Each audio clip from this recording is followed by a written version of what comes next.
పోయే పరిస్థితి వచ్చింది. వ్యవసాయం సంక్షోభంలో పడేసిన ఘనత ఈ జగన్మోహన్ రెడ్డి నిన్న చెప్పాను.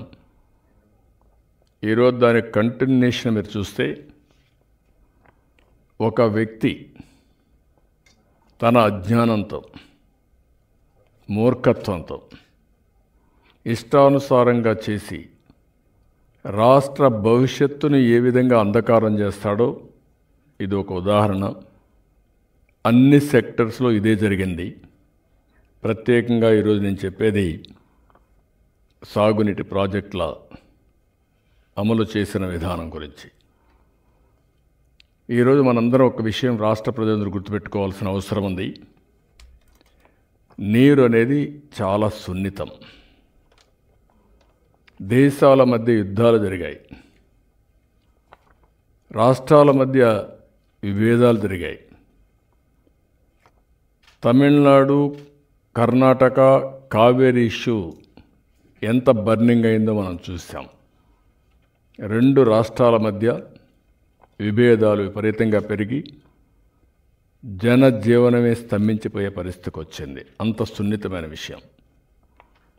ఇలాంటి విషయాన్ని మొట్టమొదటిసారిగా మన రాష్ట్రంలో సమైక్య ఆంధ్రప్రదేశ్ కూడా మీరు ఒకసారి చూస్తే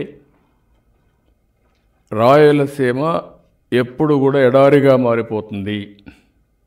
రాయలసీమ రాళ్లసీమ, ఇది ఎడారిగా మారిపోతున్నప్పుడు మొట్టమొదటిసారిగా రాయలసీమ ప్రజలకు ఒక హోప్ కలిగిపించిన పార్టీ తెలుగుదేశం, కల్పించిన నాయకుడు ఎన్టీ రామారావు గారు.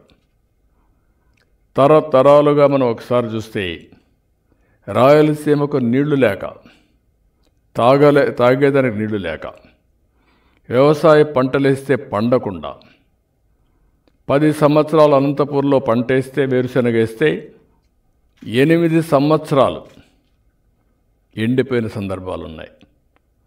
ఆ రోజు ఇన్పుట్ సబ్సిడీ కూడా లేదు. అలాంటి చాలా దారుణమైన పరిస్థితులు వచ్చాయి. అందుకే ఎన్టీ రామారావు గారు ఆ రోజు ఆలోచించి ఆయన తీసుకున్న నిర్ణయం మొట్టమొదటిది తెలుగు గంగ. కృష్ణా నది నీళ్లున్నాయి, మిగులు జలాలున్నాయి. రాయలసీమలో కరువు ఉంది. ఈ కరువు ప్రాంతాన్ని ఆదుకోవాలి, వాళ్ళు కూడా కనీసం తాగడానికైనా నీళ్ళు ఇవ్వాలనే ఉద్దేశంతో తెలుగు గంగ ప్రారంభించినప్పుడు ప్రధానమంత్రిని, 4 రాష్ట్ర ముఖ్యమంత్రులను కన్విన్స్ చేసి ఆ రోజు తమిళనాడుకు నీళ్ళు ఇవ్వాలంటే అండర్ గ్రౌండ్ పైపులు వేస్తామంటే కాదు అని ఓపెన్ కెనాల్ పెట్టించి తెలుగు గంగ సాధించిన వ్యక్తి ఎన్టీ రామారావు గారు. అక్కడి నుంచి ప్రారంభమైంది. అదైన తర్వాత మీరు ఒకసారి చూస్తే ఏదైతే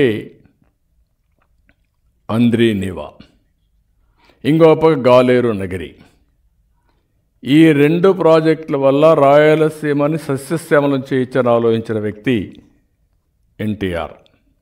ఆ తర్వాత నీళ్లు ఎక్కడి నుంచి వస్తాయన్నప్పుడు నేను పట్టిసీమ తీసుకొచ్చి ఆ పట్టిసీమ ద్వారా కృష్ణా డెల్టాకు నీళ్ళిచ్చి 120 టీఎంసీ నీళ్లు ఇక్కడ సేవ్ చేసి ఆదా చేసి పైన శ్రీశైలం నుంచి రాయలసీమకు నీళ్ళిచ్చాం. ఈరోజు రాయలసీమలో పంటలు కూడా బాగా పండించే పరిస్థితి వచ్చింది. అయితే ఇందులోనే నదుల అనుసంధానం కూడా ఒక భాగం. ఇండియాలో నేను ఎప్పుడో ప్రారంభించినటువంటి ఆలోచించిన విధానం ఆనాటి ప్రధానమంత్రి వాజ్పేయి గారికి చెప్పి నదుల అనుసంధానం